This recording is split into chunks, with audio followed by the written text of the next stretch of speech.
Hello and welcome to the Sunday 9th November edition of Proud Malcontent. I am Pete Bell and I am a Proud Malcontent. Straight into it today because we have a lot on. I'm going to start off today by showing a video of the presentation, the speech that I made at the Independence Forum Scotland Autumn Convention in Glasgow yesterday, just for the sake of those of you who haven't seen it. The entire day's proceedings are available online, and I will provide a link to that as usual on the blog site, on my Substack blog. After the show, once the show is uploaded to Substack. Then after that video, we'll get straight in. And as usual on a Sunday, we'll be joined by Stephen Duncan. And this week, he's addressing the question, whatever happened to Yes SNP? Right. I can almost feel the draft of hackles rising as I say that. Anyway, we'll see what that brings out. For the moment, I'm going to show you this video.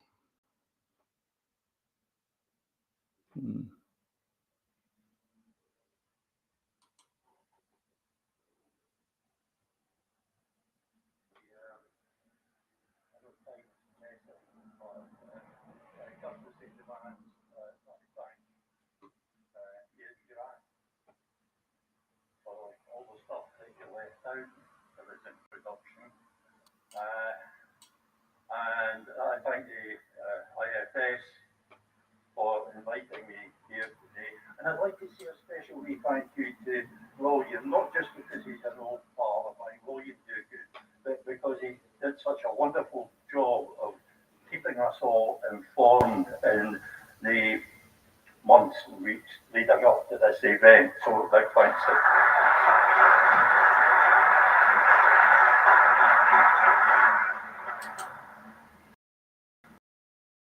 folks staring at the mind tricks. As I imagine most of us are thinking of the 2026 Scottish general election. I have an important piece of information regarding that event. March 2026 is not March 2011. Everything is different. Everything has changed. Thanks to the likes of Alf Baird, Sarah Sawyers, Liberation Scotland, our understanding of Scotland's constitutional situation is different. Thanks to such as Richard Murphy, Tim Rideout, and the Scottish Currency Research Group, our appreciation of Scotland's economic situation is different. Thanks to organisations such as IFS and the Scottish Sovereignty Research Group, our perspective on the nature of Scotland's cause and the means by which it might be resolved has altered dramatically since 2011. Everything is different. And yet, John Swinney assures us that all we need to do to achieve independence is rerun the 42 months between March 2011 and September 2014. He is wrong. He's horribly and disastrously wrong. He's wrong in far too many ways for me to recount now. But I did not come here to attack John Swinney or the SNP or any of the other nominally pro-independence parties. And I'm sure that's not what you want to hear anyway. There is a reason I mention John Swinney and his notion of replaying the past. It is to illustrate the point that in order to craft a credible strategy to achieve any political goal, it is essential to know the starting point. Scotland's struggle to restore our independence is often likened to a journey. We speak of roots independence. to plan a journey, you need to know as precisely as possible where you're setting off from. Our starting point is not March 11. The starting point for our journey is March 2026. Planning the journey, you obviously know the destination. It's good to know where you're going. We talk of independence being our destination, but that's not quite correct. Strictly speaking, our destination is the place where the sovereign people of Scotland exercise our inalienable right of self-determination. It is then for the people to decide to go on to independence or not. Independence is the aspiration, a proper constitutional referendum destination. Given that access to the means by which the sovereign people of Scotland exercise their inalienable right of self-determination is rather a mouthful, I think we may be forgiven for using the term independence as shorthand. But sometimes pedantic is good. Sometimes it reveals things not conveyed by this shorthand term. So the question is, how do we get from where we are now to that proper constitutional referendum? Now, I speak of a proper constitutional referendum as opposed to a Section 30 referendum, which is nothing like a proper constitutional referendum. In a proper constitutional referendum, the people have the final word. In a Section referendum, Westminster has the final word. There are other differences, but that one alone rules out the Section 30 process. Says here, you'll find more detail of what constitutes the handout I've prepared. You won't, because my printer ran out of ink before I could fit them. I do have handouts. Our starting point is Scotland as annexed territory of England as Britain, effectively a colony. You may dislike my use of the word colony, but when all the characteristics of a colony are present and all the criteria for a colony are met, I challenge you to find a better term to describe our constitutional status. We have a devolved Parliament and government.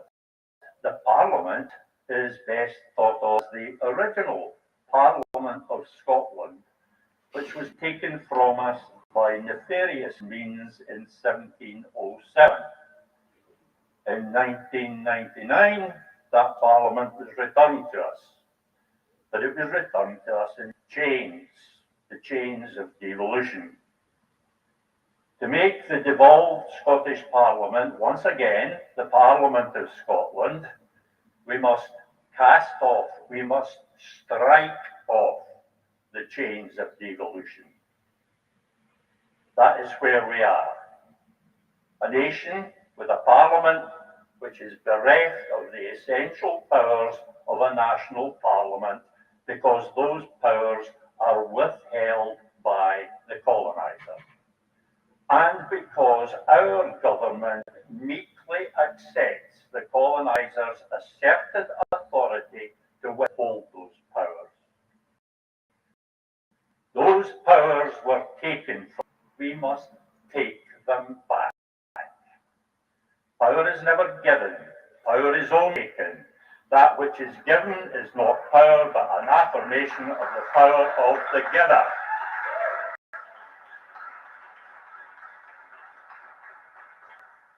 We must take back our government, we must take back our Parliament, and only then will we take back our nation.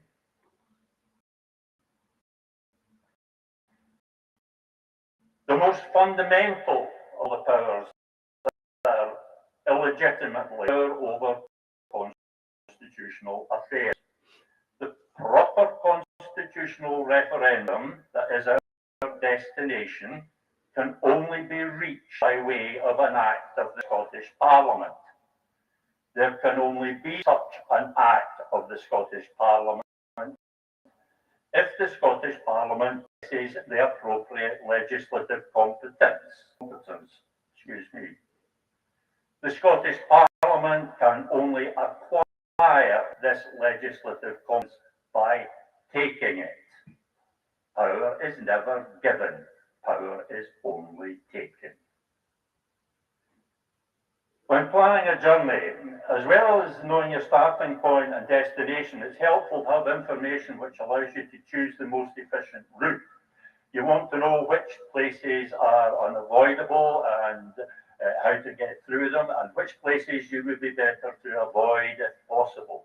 You want to know where the best travelling conditions are and where delays or obstacles might be encountered.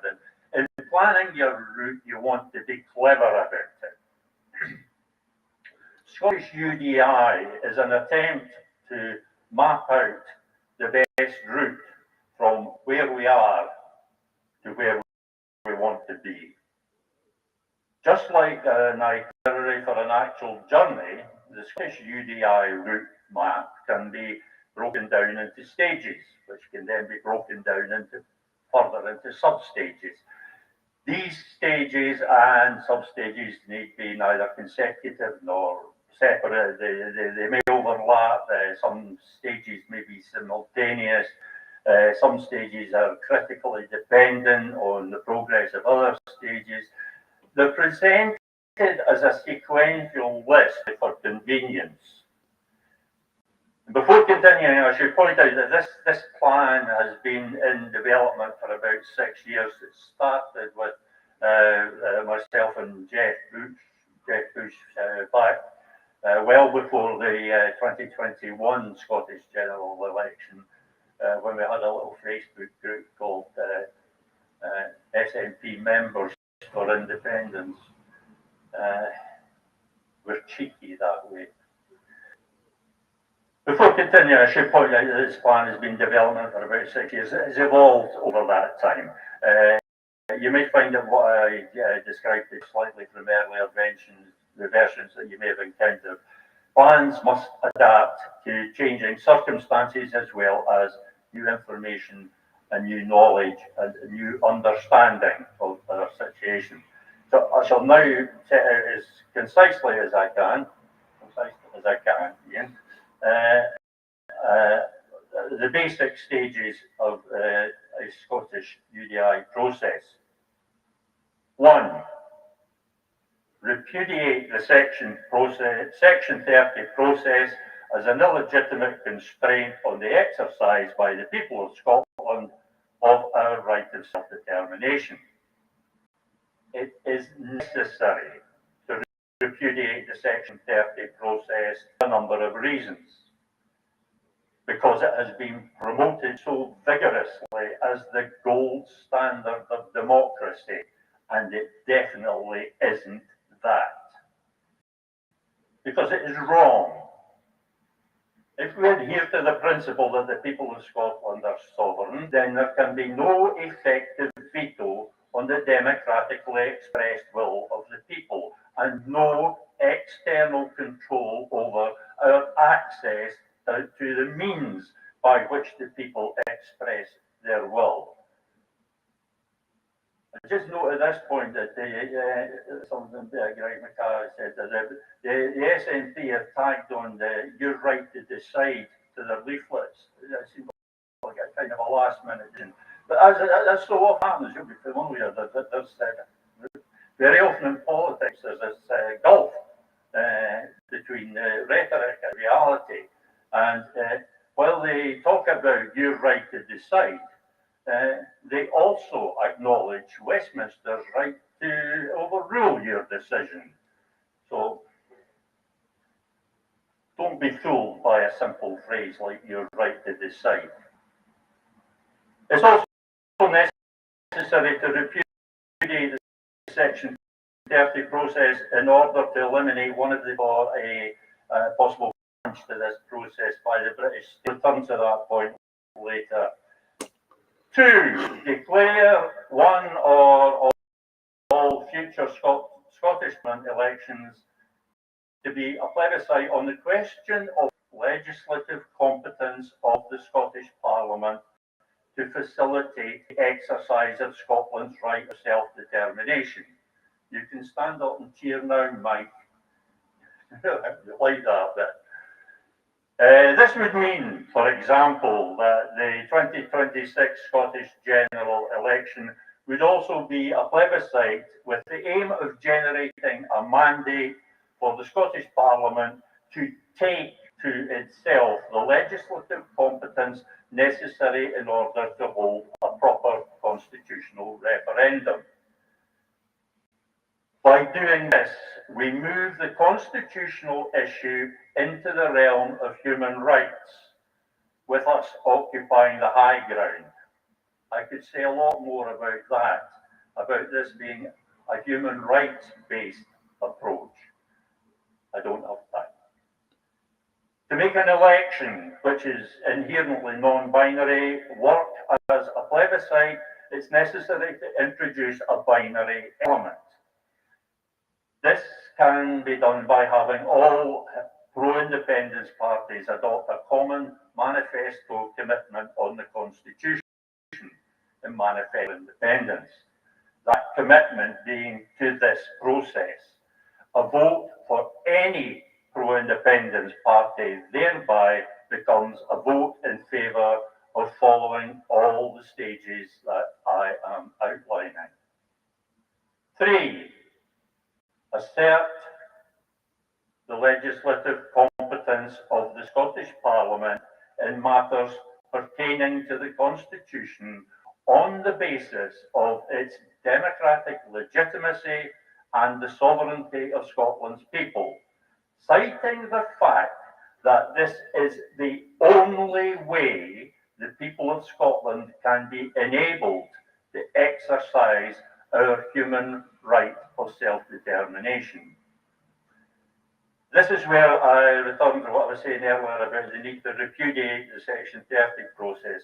If the Section 30 process is accepted by the Scottish Government as a valid means of our exercising our right of self-determination, then the British state, in mounting a legal challenge to the Scottish Parliament asserting legislative competence as described, can claim that this is redundant because there exists a formally recognised way for the people to exercise the right of self-determination.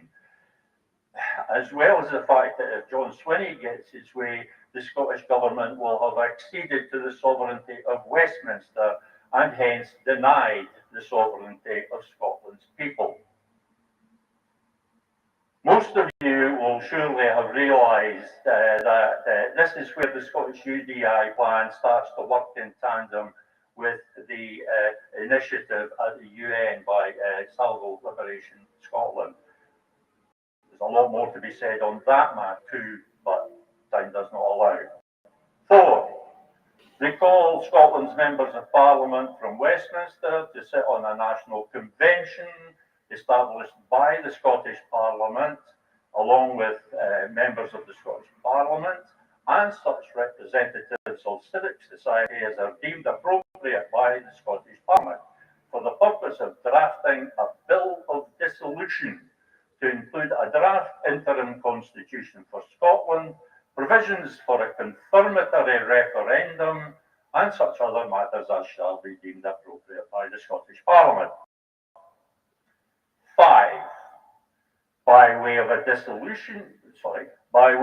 bill of dissolution introduced to the Scottish Parliament, propose dissolution of the Union with England, subject to approval by the Scottish Parliament and the ratification by the people of Scotland in a confirmatory referendum that stands as the formal exercise by the people of Scotland of our inalienable right of self-determination. 6.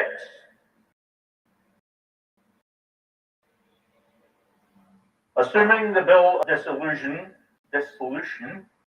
becomes an act of the Scottish Parliament, a referendum on the question ratifying the act of dissolution. Said referendum to be held according to provisions set out in the Act of Dissolution, including that it be held under the auspices of the Scottish democratic institutions, subject to oversight by the National Convention, such other bodies as may be appointed by the Scottish Parliament, for example, a Scottish Electoral Commission. Only after passing through these stages can the campaign for independence begin, as the independence movement mobilises to persuade the people of Scotland to approve the Act of Dissolution. I am firmly persuaded that this fight will, in a conclusive manner, a date will be set to be forever celebrated as Scotland's Independence Day.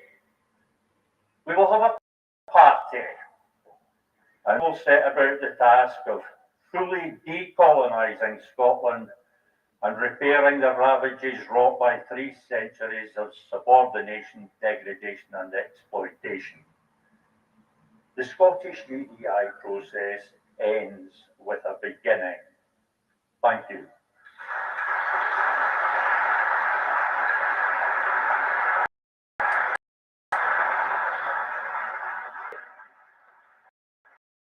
I mentioned that I had some I thought there was going to be a Q&A, as I'm not on the call later.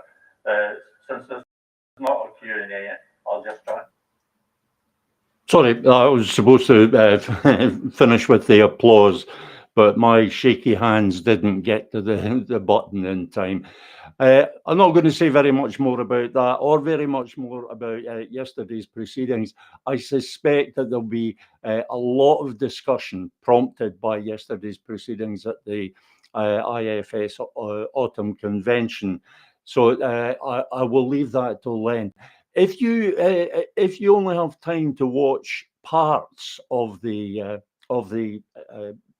video, it was a 6-hour day, so a few of us have 6 hours to spare to sit and watch the whole thing. But for me, one of the more interesting parts of it, and there was a lot of interesting stuff, I have to say. I mean, Jim Osborne on pensions, always worth a listen. But specifically for yesterday's, Professor Aileen McHarg, her presentation was particularly interesting. Now, I think a lot of people will find it surprising that I found so much to agree with in Professor McHarg's presentation of the legal aspects of our route to independence. I had found a lot to agree with.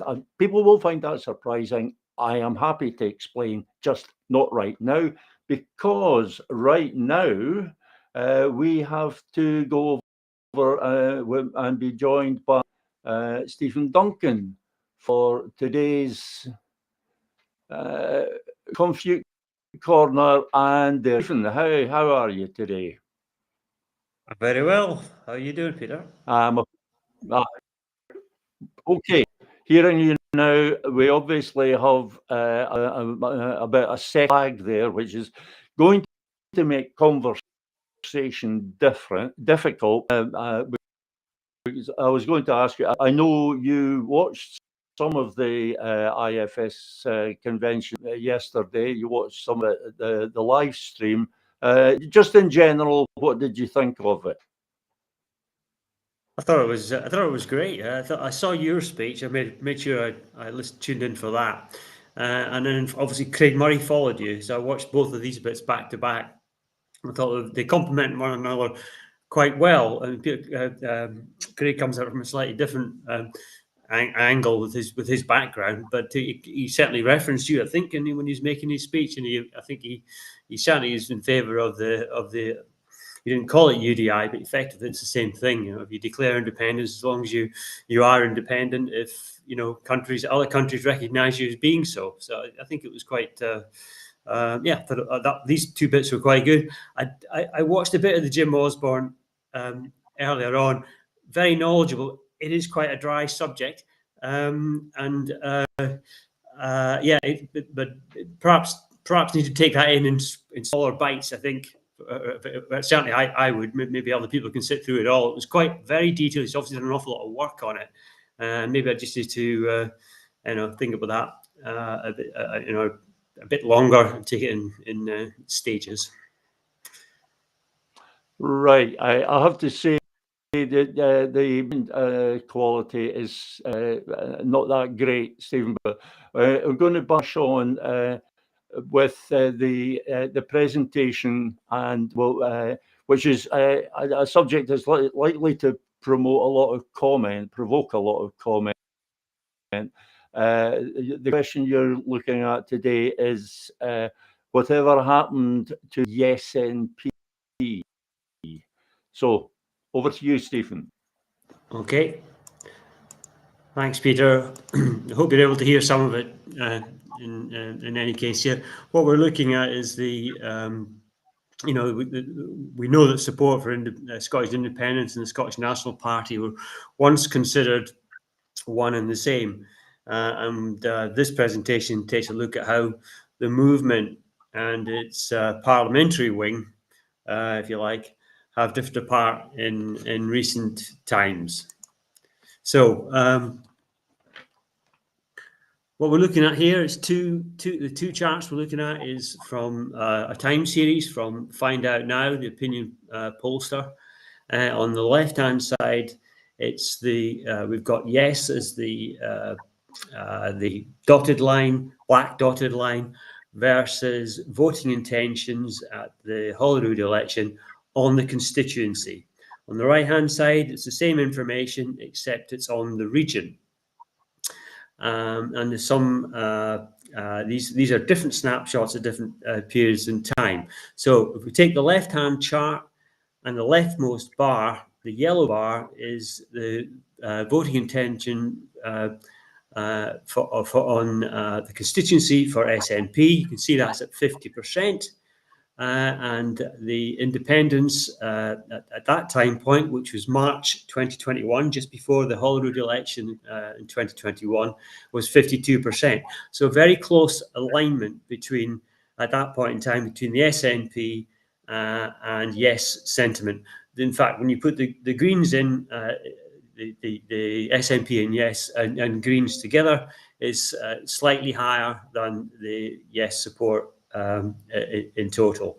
Then if you jump to the rest of the other four bars are from 2024 or December 2024 onwards, and it should jump out at you that there's a very large gap now developed in that 3.5 year period from March 2021 to December 2024 and thereafter between the SNP support and yes.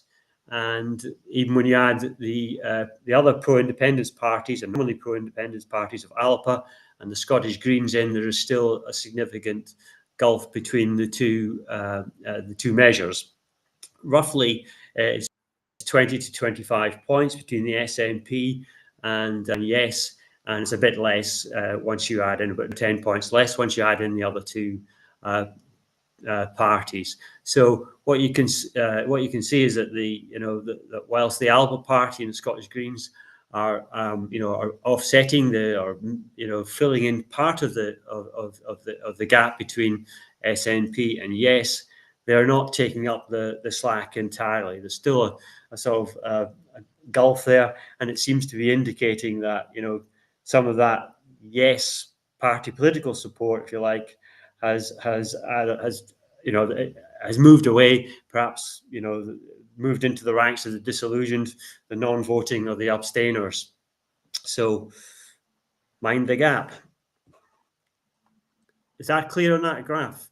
I kind of have to say I wasn't totally paying attention there, Stephen, as I was concerned with the the audio, and it turns out your audio is actually okay. The problem was here. The problem was my cheap wee speaker that I use for this. I had the volume turned up, but for the sake of the speech, I had the volume turned up, and it was too much for the speaker to handle. And the whole situation was not helped by the fact that the speaker had been knocked on its back during it was setting up. So entirely my fault, Stephen. But I could hear you loud and clear. Well, I have no questions at this point. Okay. Carry on, Stephen, please. Good. Right. Let's take a look at some of the demographics. So what we're looking at here, again, on the left-hand side, you've got constituency voting intention versus yes. On the right-hand side, it's region voting intention versus yes. And this information comes from Find Out Now. It's a combination of both September and October opinion polls this year that they released. So very quickly, we've got a split between male and female on the left-hand chart for constituency.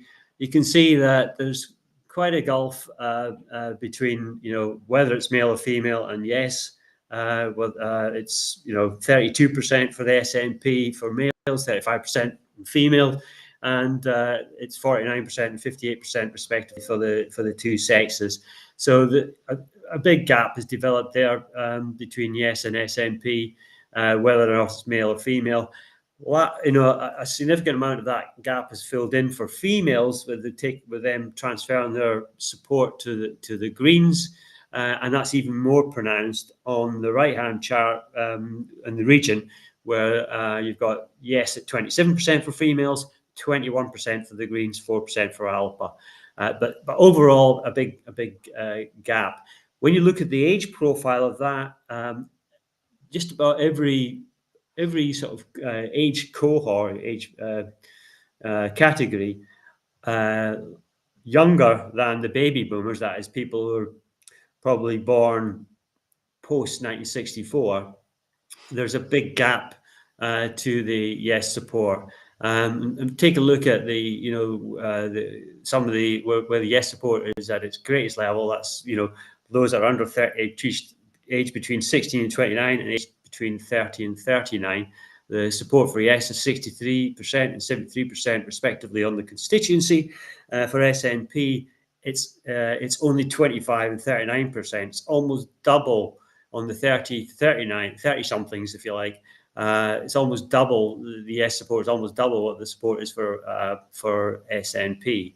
Some of that is filled in, significant amount on the Greens, even more so by the Greens, and even more so on the regional support, where you've actually got more Green support for the 16 to 29-year-olds than you have SNP support, 26% there versus 20%. It's really only the baby boomers and older, so those people born before 1965, they're the only ones that are really particularly loyal to the SNP, if you like, where you can consider yes and SNP, or the pro-independence parties as an aggregate. You can be considered one and the same. Any questions on that, Peter? There's some interesting stuff in there about changes with women. Maybe you could summarize that. I'm sorry, but my attention has been broken here today, so I'm maybe not formulating these questions very well. I do apologize, Stephen, but there seems to be, I get a sense that there's something interesting happening with the women in particular in this. Am I correct? Well, maybe we could put it back up again. We'll have a look at that if it's possible, Peter. I think it's more. I think you've seen there's a bigger transfer of their if they have a less affinity with the SNP, they've got a proportionately greater affinity with the Greens. So on the constituency, you've got their support at 35% for SNP and 14% for the Greens. If you look at the males, it's 32%, roughly the same, but only 6% of males are supporting the Greens on the constituency.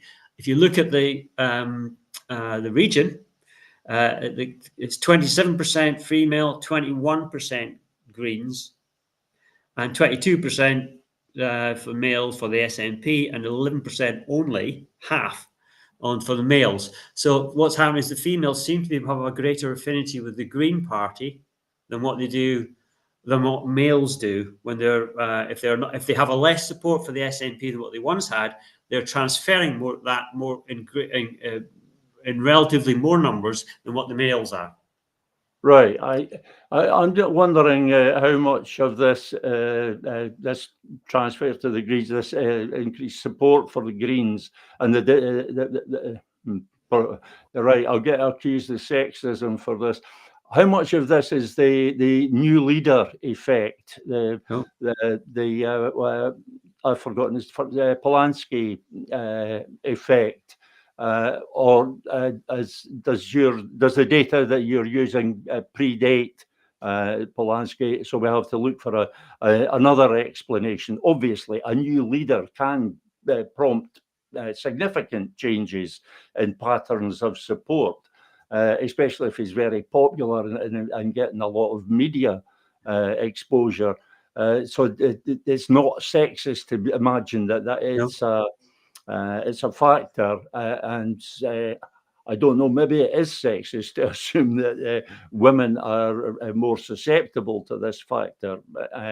Your comments, Stephen? Well, political hot potato. I haven't looked at it. I think there are questions on the leaders. I haven't looked at that. But what I would say is that Polanski he's the English Green Party, or the Green Party of the Green Party of England and Wales. I think it's a combined effort. Whereas in Scotland, they do have new leaders, but of course it's the co-conveners, isn't it? Ross Greene and the lady, is it Gillian Mackay? So they're new, of course, as well. But I think this has been around for a while. It's not. I say for a while, certainly the last year. But so that predates the change in leadership, whether it's south of the border or whether it's here. Right. I was just curious if there was some sort of connection in there. But I would just comment that the fact that Polanski's the leader of the Greens of England and Wales, the Green Party of England and Wales, because of the amount of publicity he's getting, there's this normal overspill into Scotland's politics. I wonder if there's, I wonder how large a sector of the population actually think Polanski is just the leader of the Greens and not making the distinction, which is, of course, getting us back to this cultural imperialism and its effects. But that's another subject. Okay. Right. So move to the next slide, which I find the most interesting of all, most intriguing. So there's 8 very small charts there, and I'll do my best to chat you through them. There's a sort of three dimensions to this sort of comparison. It's a comparison again between Yes and SNP support, and all, on the one hand, and Yes and all the nominally pro-independence parties support. On the top 4 chart, well, first of all, the black line is the Yes support. The yellow line is SNP support. The reddish line is all the independence parties aggregated. That's their support. The top 4 charts look at the period 2020 to 2022. And these are opinion polls along the x-axis, and obviously the support for Yes and the support of the voting intentions on the y-axis, the vertical axis. And at the bottom 4 charts look at the period 2023 to 2025 to date. So if we start working from left to right at the top, So that's the constituent. The first chart on the top left-hand corner is on the constituency, and what we're seeing there is a very close overlap between Yes support and SNP at that time. If you move to the right, you see there's a similar pattern between Yes and all the independence parties in that same period on the constituency.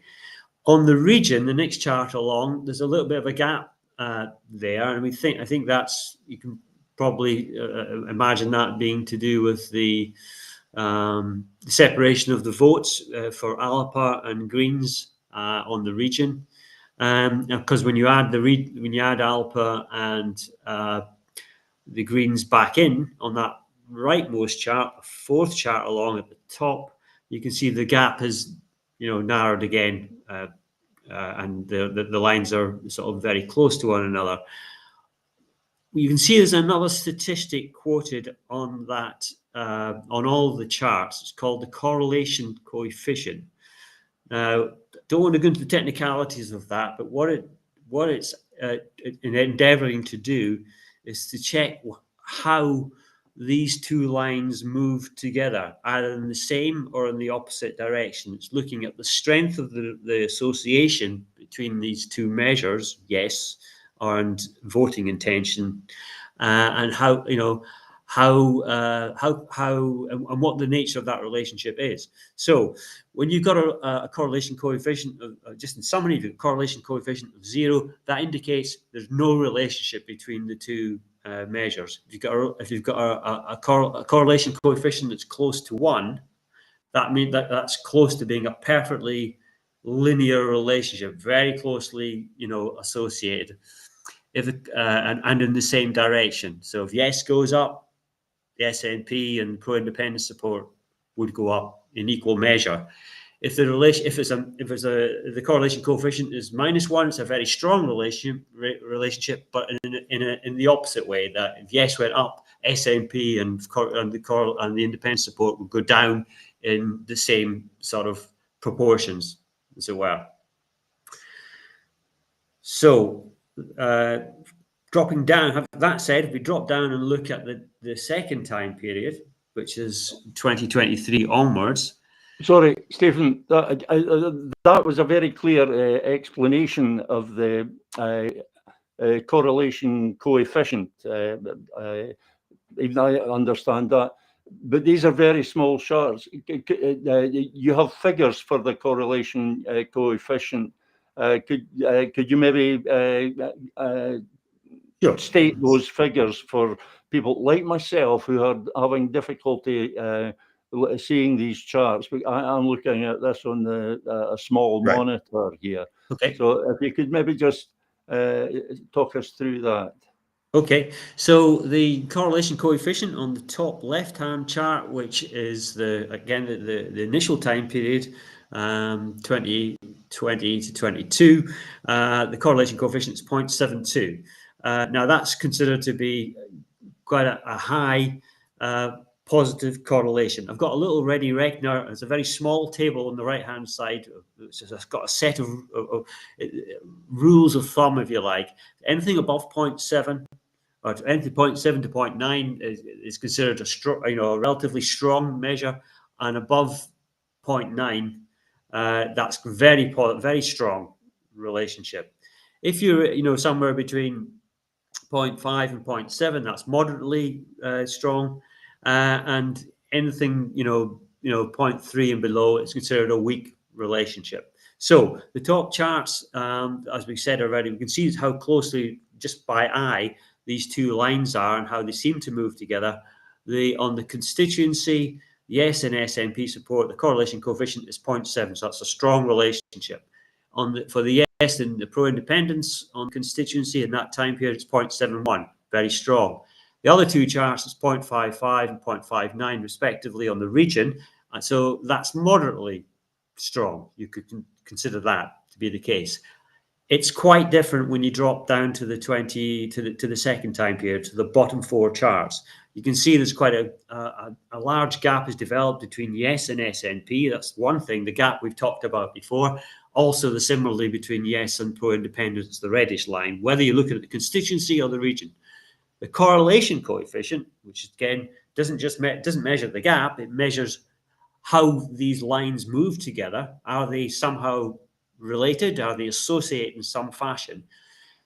On the leftmost chart, the correlation coefficient, there's 2 things to observe about that. It's small, it's 0.25, and it's negative. So the nature of the relationship has changed. What that indicates is, it's if there is any kind of relationship there at all, it's a negative relationship. So the Yes moves up a little bit, SNP moved down, and vice versa. Sorry, Stephen, remind me, the second time period is what? 23 to 25. 23 so from January to 23 to date. Right, that's interesting. Yeah, sorry, I'd forgotten about that. So this is pretty up to date. Yes, this is right up to the last opinion polls that were released last month, and this is a North Star time series. I should have mentioned that at the top. It's on the slide there.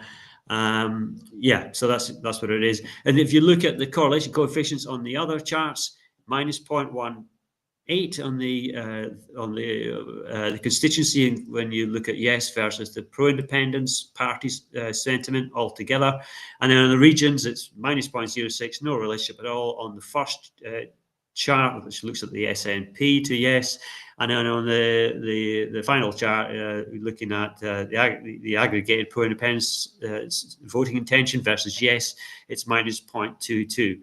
So there's a weak relationship there. The relationship seems to be broken in the second time period.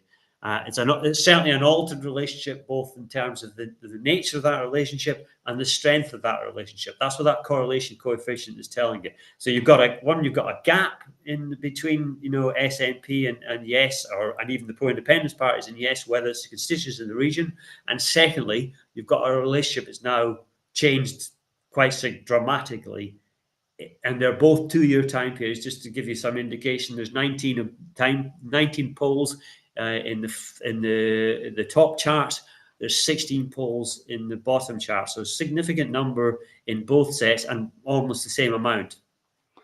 This looks to me, Stephen, as if it's a symptom or an effect of the disillusion with politics in general, or party politics, and disillusion with the nominally pro-independence parties, where the people are moving away from the parties. Yeah. They're staying with Yes, but they're moving away from the political parties. Would that That's be? What it looks. Yep. That's what it looks like to me, and there may be some specific triggers for that. The sort of for that happening, sort of like the last straw. And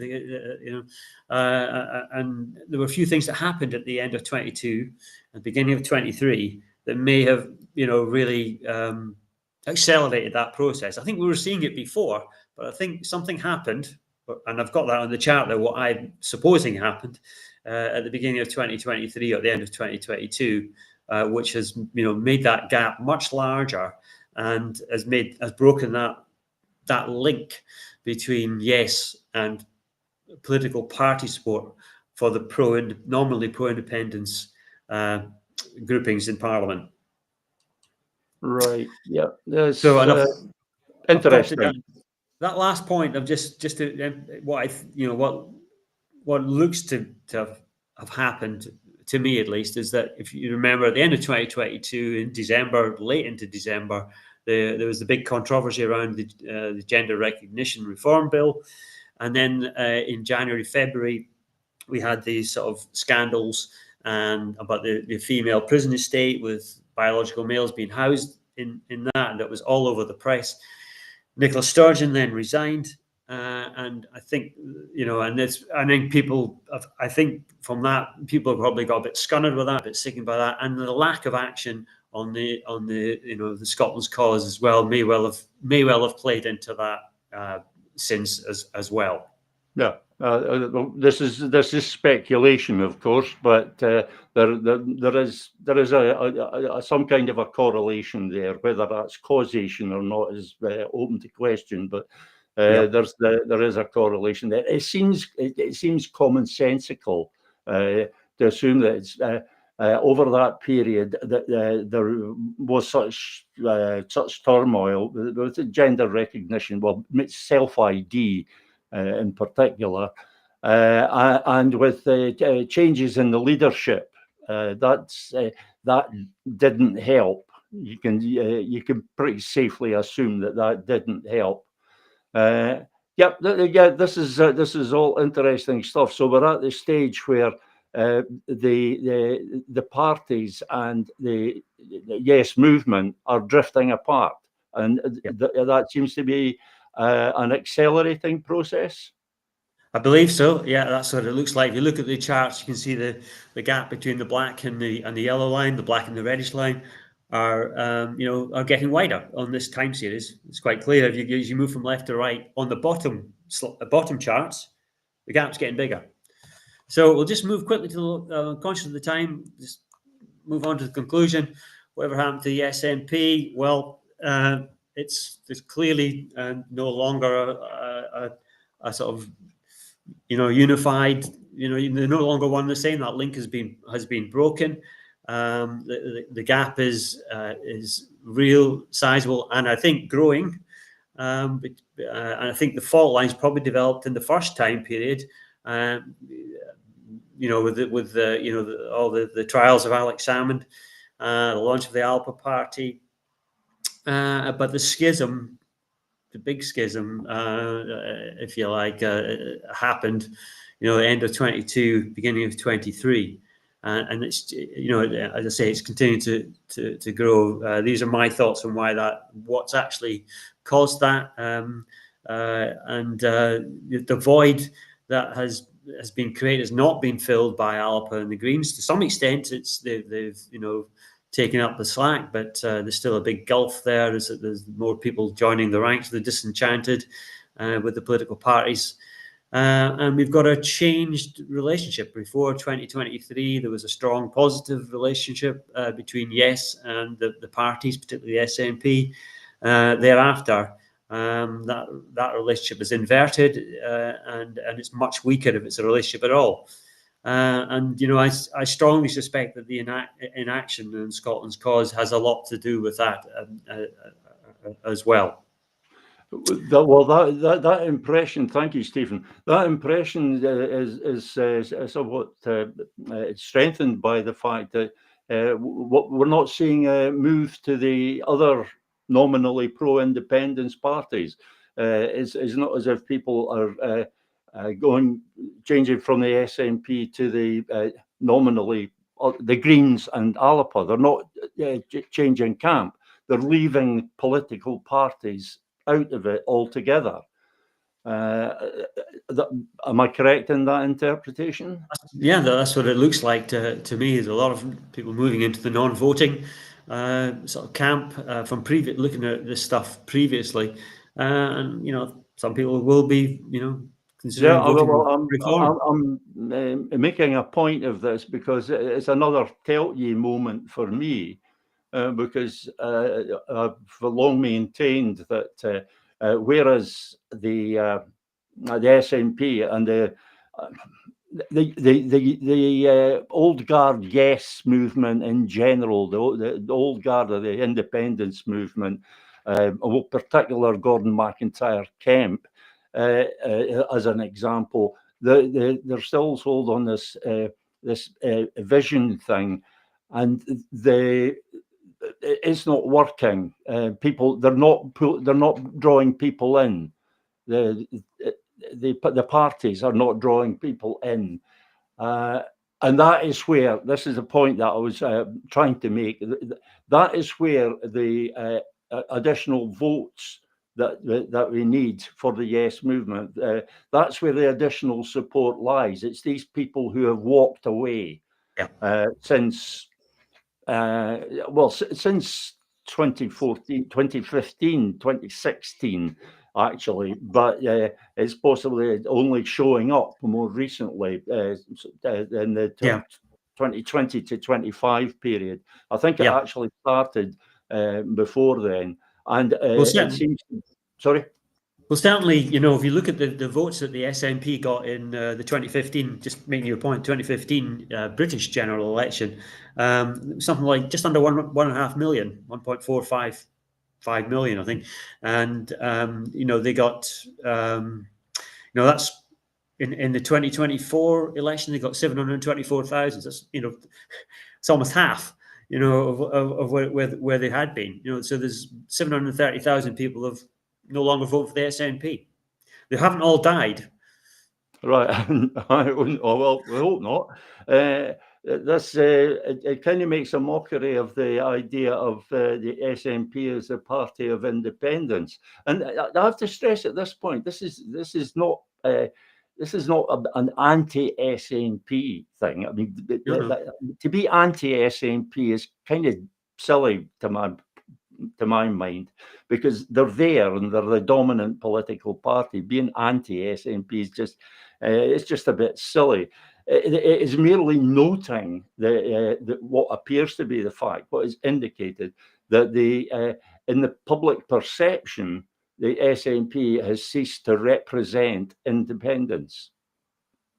In the public perception, it would seem that way. Not in the media perception. They still insist on that, and certainly down south of the border, they still think it's one and the same thing, or they'd like you to believe it's one and the same thing. Yeah, I see what you're saying there, Stephen. The media still make this, and British politicians in general still basically they only mention in the SNP as in political party terms. They only ever mention the SNP. For them, SNP and independence movement are synonymous. So, but that is not the reality on the ground. No. So it just shows there's massive gulf between how the media present Scottish politics and the reality of it. All interesting stuff, Stephen, but we're almost running out of time. And given that today is the day that it is, I don't want to risk running past 11 o'clock. So I'm going to say thank you for the moment, Stephen, and we'll see you again next Sunday. Okay? Will do. All right. Bye just now. Right, folks, like I say, I don't want to risk running over to 11 o'clock because, you know, the whole minute of silence. I've got to respect people who want to do that, and I don't want to interfere. We've had a few comments, including from Gordon Henderson, who says the cabal must go. Always succinct and to the point, our Gordon, and yeah, they must go. If they can't change, then they must go. Then we get the question of what is going to replace them.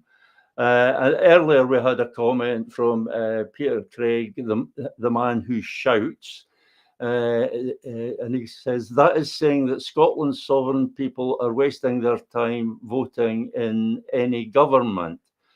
Well, as far as the independence movement is concerned, as far as Scotland's cause is concerned, the political parties actually don't hold very much for us. Nominally pro-independence parties just aren't offering us anything, and that explains the findings of Stephen Duncan's research this week.